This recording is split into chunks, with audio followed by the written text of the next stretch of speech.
بسم اللہ الرحمن الرحیم۔ السلام علیکم ناظرین، آپ دیکھ رہے ہیں پس منظر ٹی وی۔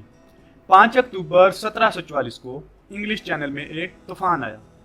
پرتگال کے ساحل کے قریب ایک فرانسیسی بحری بیڑے کا پیچھا کرنے کے بعد واپس وطن کی جانب گامزن برطانوی جنگی بحری جہازوں کا ایک بیڑا مشکل میں پڑ گیا۔ اس بیڑے کی قیادت کرنے والا بحری جہاز HMS وکٹری پلیمتھ سے 50 میل جنوب میں ڈوب گیا اور 100 میٹر نیچے سمندر کے فرش پر جا لگا۔ اس پر سوار 1100 مرد اور افواہوں کے مطابق بہت سارا پرتگالی سونا بھی سمندر نکل گیا۔ اس جہاز کے بقایا جات کو پہلی بار 2009 میں ایک سمندر سیولیج کمپنی نے دریافت کیا۔ جہاز سے اس خزانے کے علاوہ ایک اور چیز ملی جو کہ شاید اس خزانے سے بھی زیادہ قیمتی تھی۔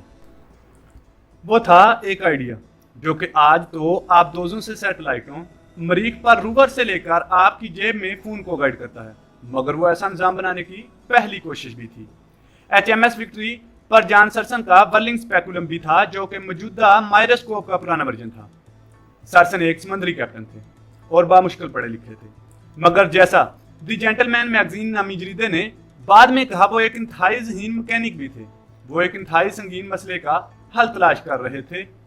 ملاح کسی کشتی یا بحری جہاز کی پوزیشن کا تعین کرنے کے لیے سورج یا افق سے زاویے کی مدد لیتے تھے، مگر آپ کو ہمیشہ افق کی لکیر دھند کی وجہ سے نظر نہیں آ رہی ہوتی تھی۔ بچوں کے کھلونے لٹو کو دیکھ کر سرسن نے سوچا، کیا وہ ایک مصنوعی لکیر افق بنا سکتے ہیں جو جہاز کے ہر طرف ڈولنے کے باوجود اپنی سطح درست رکھے؟ جینٹل مینز میگزین نے ان کی ایجاد کے بارے میں بعد میں لکھا کہ انہوں نے ایک لٹو نما آلہ بنوایا جس کی بلائی سطح پر ایک پولش شدہ دھاتی پلیٹ تھی جو کہ وسطی ایکسس سے عمودی تھی۔ اگر اس لٹو کو ہلایا جاتا تھا تو وہ جلد ہی واپس اپنی جگہ پر آ جاتا تھا۔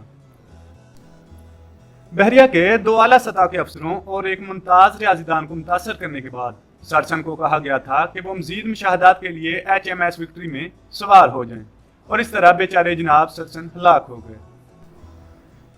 ان کی بیوہ سارا سرسن اپنے شوہر کی موت کے بعد بالکل کنگال ہو گئی تھی، اور انہوں نے بحریہ سے درخواست کی تھی کہ انہیں ان کے خامند کے آلے کے دستاویز فراہم کیے جائیں تاکہ وہ اس آلے سے کچھ پیسے بنا سکیں، لیکن اس سے متعلق ان کی کامیابی کے ثبوت نہیں ملتے۔ تاہم 1 صدی کے بعد فرانسیسی ماہر طبیعیات لیون فوکو نے انہی اصولوں کو استعمال کرتے ہوئے جس سے وہ سرسن مشہور ہوئے تھے ایک کامیاب نمونہ بنایا۔ فوکو نے اس آلے کو جائروسکوپ کا نام دیا۔ یہ 2 یونانی الفاظ سے بنا ہے جس کا مطلب گھومنا اور مشاہدہ، کیونکہ وہ اس سے زمین کی گردش کا مطالعہ کرتے تھے۔ اس میں ایک گھومتی ہوئی تشتری تھی جو کہ گمبل پر لگی ہوئی تھی۔ گمبل ایک سہارا دینے والا وزن ہوتا ہے جس کی وجہ سے تشتری اپنی جگہ پہ ہی رہتی ہے، چاہے اس کے نیچے موجود فرش ہل ہی کیوں نہ رہا ہو۔ پھر بجلی کی موٹر ایجاد ہوئی جس کی بدولت گھومنے والی تشتری غیر معینہ مدت تک گھوم سکتی تھی، اور اس کے بعد اس آلے کے عملی استعمال کے بہت سارے طریقے سامنے آتے گئے۔ بحری اور ہوائی جہازوں کے پاس مصنوعی لکیریں افق آ گئیں۔ 20ویں صدی کے شروع میں 2 موجدوں نے یہ معلوم کر لیا کہ کیسے گھومتی ہوئی تشتری کو زمین کے شمالی اور جنوبی محور سے ہم آہنگ کرنا ہے، جس سے جائرو کیمپس کی ایجاد ہوئی۔ اور جب ان آلات کو دوسرے آلات جیسے ایکسیلرومیٹرز اور میگنیٹومیٹرز کے ساتھ جوڑا گیا تو اس سے یہ معلومات ملنا شروع ہوئی کہ آپ کس طرف اوپر جا رہے ہیں اور کس سمت بڑھ رہے ہیں۔ ان سے لی گئی معلومات ہی آٹو پائلٹ اور دیگر بہت سے نیویگیشن نظام کی بنیاد ہیں۔ GPS بھی اسی ٹیکنالوجی سے بنا ہے۔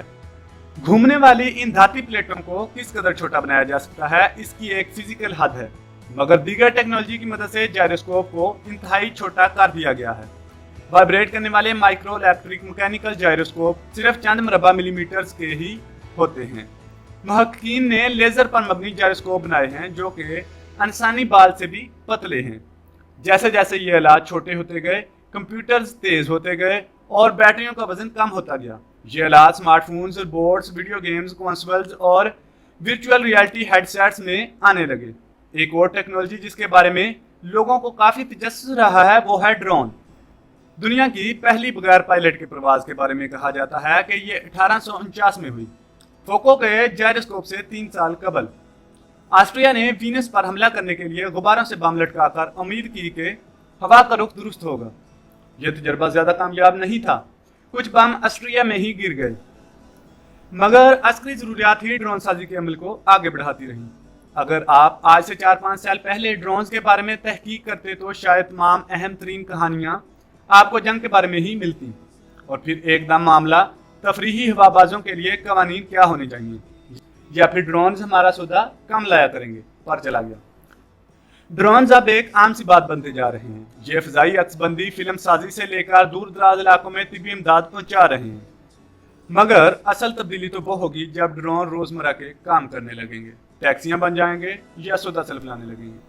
دیہی چین میں ڈرون ٹیکنالوجی تو تیزی سے مقبول ہو رہی ہے کیونکہ یہاں پر انتظامی ڈھانچہ نہیں ہے، جیسے کہ سڑکیں۔ مثال کے طور پر جیانسا صوبے میں زیانگوے گاؤں میں زیادہ تر لوگوں کے پاس گاڑیاں نہیں ہیں اور تقریباً نصف کے پاس فریج ہوگا، مگر یہاں کے لوگ اپنے موبائل فونز پر ہر قسم کی آن لائن شاپنگ کرتے ہیں۔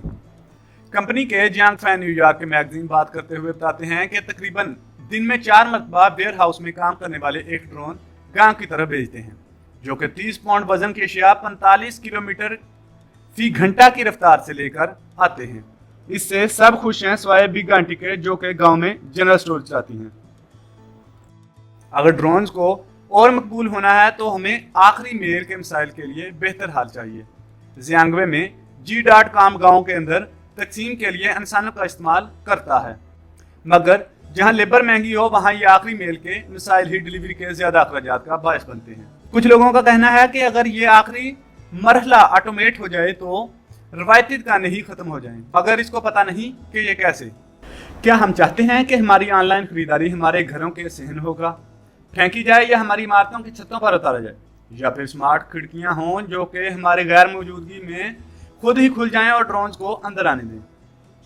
کیا زیادہ سخت فضائی قوانین کی ضرورت ہے تاکہ ایک ڈرون ہیتھرو اور گیٹوک ہوائی اڈوں پر ہونے والی سینکڑوں پروازوں میں تاخیر کا باعث نہ بنے؟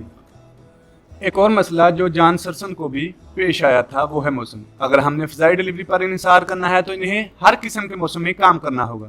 کیا ڈرونز ایسے موسم کا مقابلہ کر سکیں گے جو بحری جہازوں کو ڈبو دے؟ شاید تب ہی جائروسکوپ کا وعدہ پورا ہو جائے۔